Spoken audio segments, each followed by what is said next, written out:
Welcome to the Brazil paper presentation. Group members are Maddie, Heidi, Sia, Rachel, Chris, and Susanna. The Hofstede Cultural Dimensions Analysis tool consists of 6 categories that help define the differences of culture in different countries. As we can see by the chart, there are quite a few differences between Brazilian culture and American culture. One of the biggest differences we see is in individualism. Brazilians care a lot more about making long-term relationships and being part of a group. Americans are more independent. Because of this, building business relationships before negotiations in Brazil is crucial. Another big difference we see is in uncertainty avoidance. With a score of 76, Brazilians are much less likely to take risks than Americans. The third biggest difference we see is power distance. With a score of nearly 70, Brazilians feel much more comfortable with the unequal distribution of power compared to Americans. Brazilians are all about making strong relationships and being part of groups. They have high respect for elderly and those in power. As a culture, they score pretty high on indulgences and like having fun. Building advertisements around indulgences and families, especially showing respect for the elderly, will have a big impact in Brazil. In order to gain trust in workers and improve morale, managers should strive to build personal relationships with employees. As a group-oriented culture, doing groups, trainings, and activities would be beneficial in Brazilian companies to build productive workers. When it comes to negotiating, having an established relationship will benefit a foreign investor tremendously because of the importance of relationships in the Brazilian culture. Because Brazilians have a reputation of being tough and aggressive negotiators, a foreign investor would also need to implement the mentality negotiation, which is to bluff or send non-verbal messages to determine how serious they are in the business deal. Brazil currently has a democratic government, and they are able to vote for their government officials, which come from various political parties. The president holds executive power, while the National Congress holds the legislative power. Brazil also has a judicial branch of government, which is a Supreme Federal Tribunal. This consists of elected judges that serve a lifelong term, similar to United States Supreme Court Justice. Currently, Brazil is in the middle of the biggest foreign bribery scheme of all time. The enormity of the corruption is hard to believe and involves the current president, 4 former presidents, and more than 100 federally elected politicians. Corruption in Brazil is nothing new. Since the mid-1980s, when the country transitioned from a dictatorship to a democracy, the political system has been unpredictable. There has been a lack of accountability, which led to bribery being the only way of asserting effective political control. Currently, Michel Temer is serving as the president of Brazil, but general elections will be held in October of this year. With the current political atmosphere, as well as the instability and uncertainty of the government, it would be reasonable to question any decision to do business within Brazil at this time. The Economic Freedom Index is used to measure the degree of economic freedom based on 12 categories. Brazil's overall EFI score is lower than both the United States and the world as a whole. The country's lowest scores are in 3 areas: government integrity, fiscal health, and labor freedom. Each has the potential to negatively impact the financial success of a company and cause losses of unknown but substantial amounts of money. Brazil, however, does score higher than the United States in one area: tax burden. As a company operating in Brazil, navigating through the complex tax regulations could negatively affect the company and the bottom line. Based on the 12 scores illustrated in the graphic, it is advised that the company proceeds with caution in establishing a branch in Brazil. The country is lacking in government integrity, which could create a risk and a likelihood for corrupt business encounters.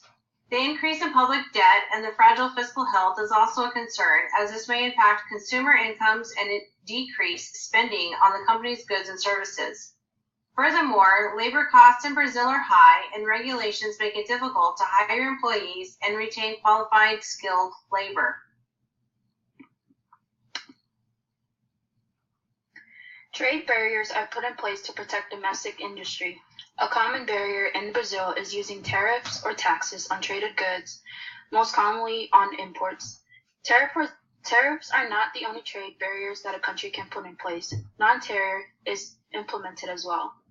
The government determines these factors in trading. With non-tariff, it imposes quotas and provides subsidies.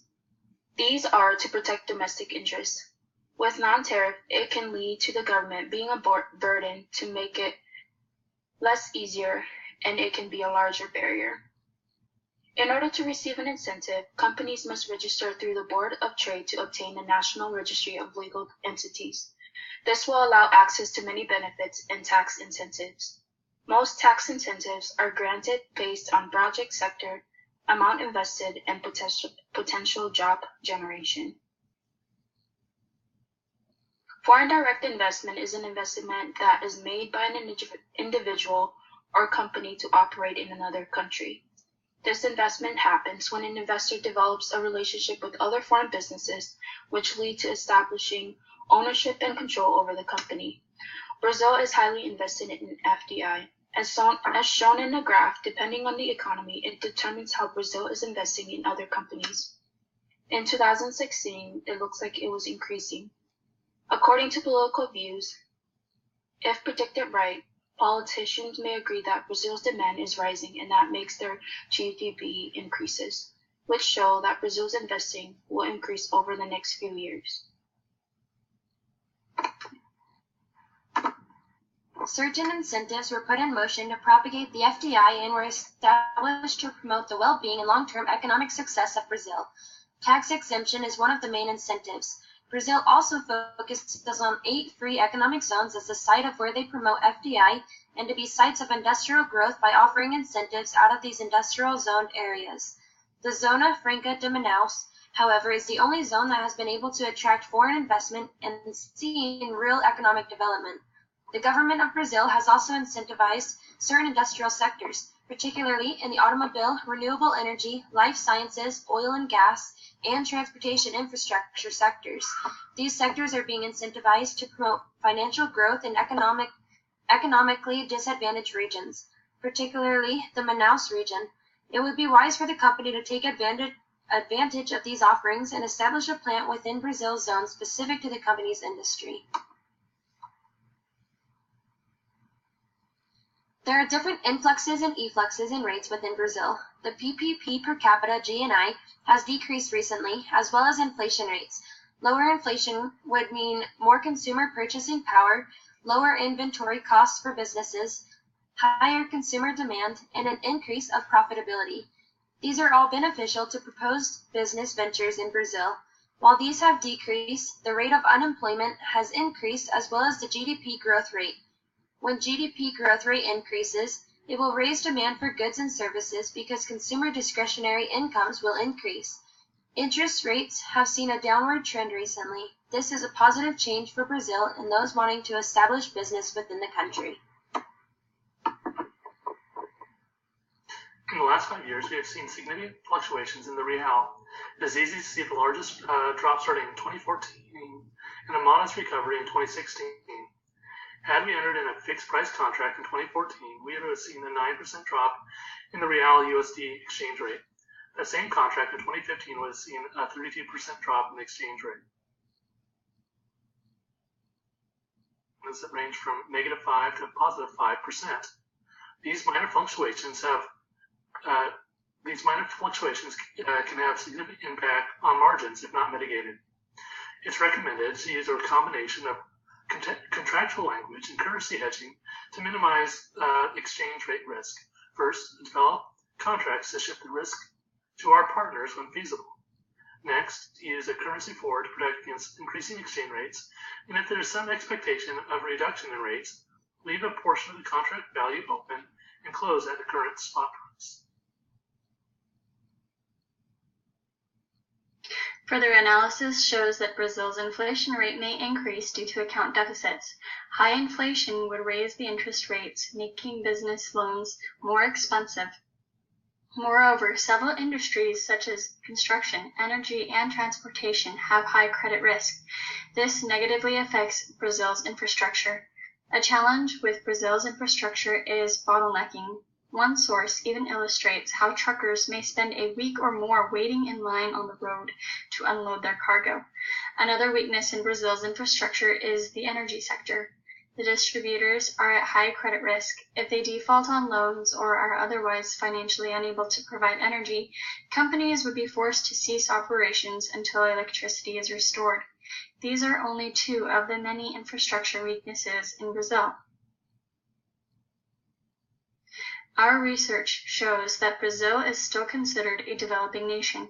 Despite obstacles such as government corruption, establishing a business in Brazil may be financially rewarding. Brazil is the world's seventh largest economy with over 200 million people. Higher labor wages mean consumer incomes are rising. If our company were to expand to Brazil, we would need to hire accountants, lawyers, and translators that know Brazil's laws, government, and culture. With the help of Brazilian professionals, establishing our business in Brazil has the potential to be very lucrative.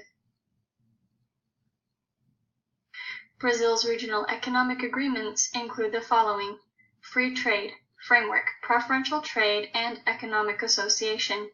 They are also a member of Mercosur. These agreements help to reduce tariff rates and other non-tariff barriers. Additionally, an increase in the exchange of science, technology, culture, and education was made possible by these FTAs. There are 5 million people in Brazil who do not have access to clean drinking water. LG, Panasonic, and Philips have begun selling water purifiers to Brazilians. One problem with these global giants is the lack of product focus. With hundreds of products in their portfolios, it is hard to focus on just water purifiers. Our company could focus on innovative designs to reduce the costs and make our purifiers less expensive for the consumer. We could also use unique distribution channels to target those in rural areas who have the greatest need for clean drinking water. Sales for water purifiers are expected to increase by 530,000 water purifiers by 2026, and we may be able to capture a large portion of those sales. Tablets for Education was created to meet the needs of underprivileged school-age children throughout the world. Tablets for Education would help children in Brazil to continue their studies at home and build upon what is being taught in the classroom. The goal of Tablets for Education is to help children excel in school and be prepared to enter public universities or the workforce. Brazil has 53 million school-aged children, but in 2010, just over half of those children 18 and older had graduated from high school. Because of the lack of education, only 22% of the 25 million workers in Brazil are qualified to meet the demands of the labor market. Increasing the quality of education in Brazil would have a direct and positive impact on the labor market in the long term. There is clearly a large, underserved market for educational supplements within Brazil, but because Tablets for Education is a nonprofit identity, it would not meet the qualifications of a consumer product in its current format. It could, however, be redesigned to be sold to the consumer in a different format if necessary.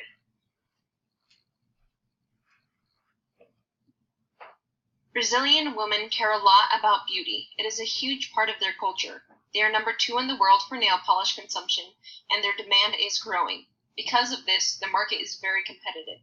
That being said, there are very few natural nail polish products to choose from, and natural nail polish infused with essential oils is almost non-existent. With agricultural and oil tariffs being the lowest in the country, this has potential to be a product with very low product cost. It also lacks direct competition. The essential oils help strengthen the nail as well, which would develop natural beauty. Brazilians typically don't have a lot of extra money to spend, but they are gaining in personal wealth because inflation is lowering. And most women see nail polish as a must. A lower priced product that looks beautiful on and helps the nail look beautiful after it's taken off could be an incredibly appealing product for the Brazilian market. Thank you so much.